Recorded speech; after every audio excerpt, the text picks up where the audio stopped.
Okay. Okay.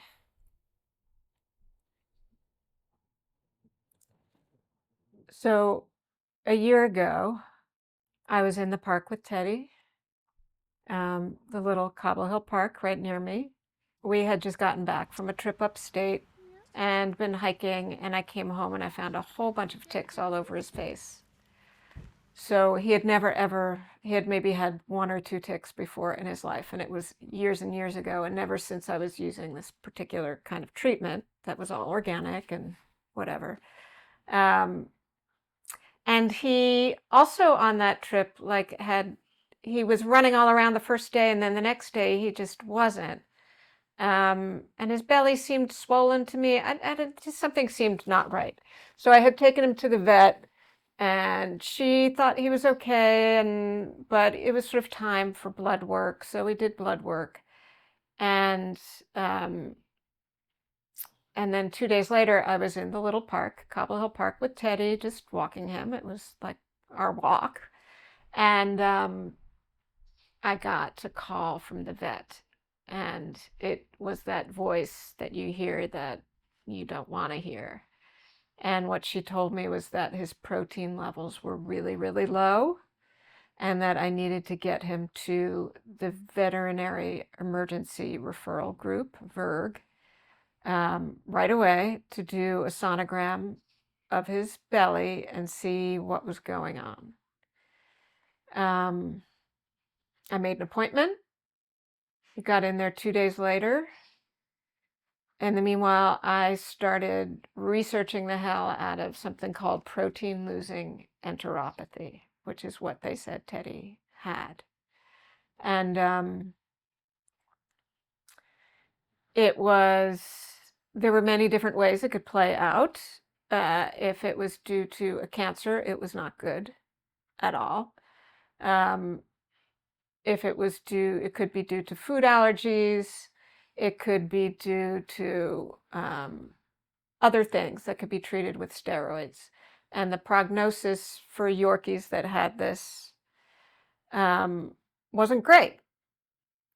But some Yorkies did survive. They were able to reverse it, but it pretty much reduced the life expectancy for this little dog of mine. At the time, it was a year ago, he was 8 years old. And um, I expected him to live 15 years. And now suddenly I had to think more about 12 years. But that's okay. That was still, I could live with that. Um, wasn't happy about it, but there was something more pressing. We needed to get the sonogram. We needed to figure out what it was. So I brought him into VERG. They did the sonogram. They brought him back to me. And then the vet came in and she grabbed a chair and pulled it over next to me to sit down. And I knew that was not good. And she said that they couldn't tell what was causing the protein losing enteropathy. It looked like there was growths or something in his lower intestine. And they wouldn't know what that was, whether it was cancerous or not, unless they biopsied it. But she said there was another more pressing issue, and that was that he had a giant growth on his spleen. And she showed me a picture of it, and it was huge. It like was huge. It was why his belly was so big. Um, and she said she doesn't know why that was there. Could be cancer, could not be, could be benign, but it needed to come out because the spleen is totally vascular, which means it's like all blood. So if that growth ruptured, he would bleed out in like 5 or 10 minutes and just die. And apparently, I learned this is why a lot of dogs die suddenly. They get these growths on these spleens and they rupture, and it's like it was a totally healthy dog 1 minute and gone the next. And I said, okay, well, how much does that surgery cost? And she said about $8,000. And I grabbed my dog, very calmly left. I left the vet. It was 2 blocks away from me at the time. Took him home and immediately burst into tears and got on the computer and started doing a GoFundMe page because I did not have $8,000 for this surgery. And I believed he did not have cancer, that he just needed to have this thing out, and then we could deal with the other thing. And that would just be chronic and problematic, but we'd deal with it and it would just be done.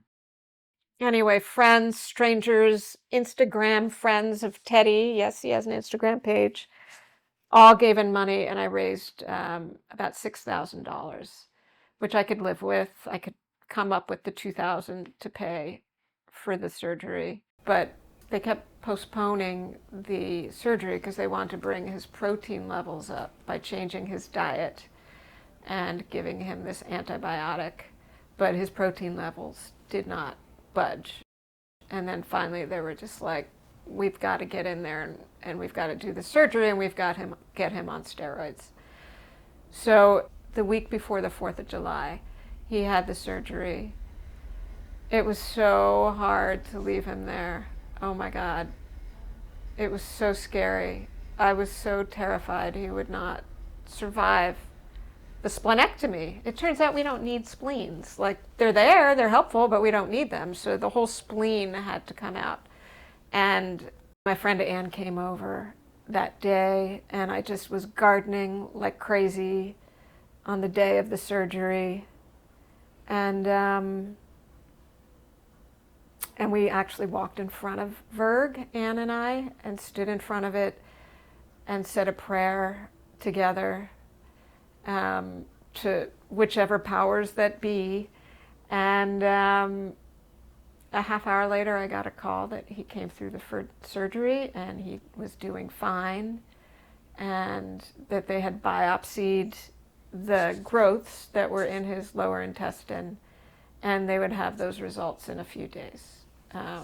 But that he was doing great and I could see him the next day. So I was very, very, very happy. And they held on to him for a couple of days because I guess after you have your spleen removed, there can be all these complications. And then I finally got him home and actually had a barbecue on the 4th of July. Bunch of people over. Teddy was doing good. And then I got a call from the vet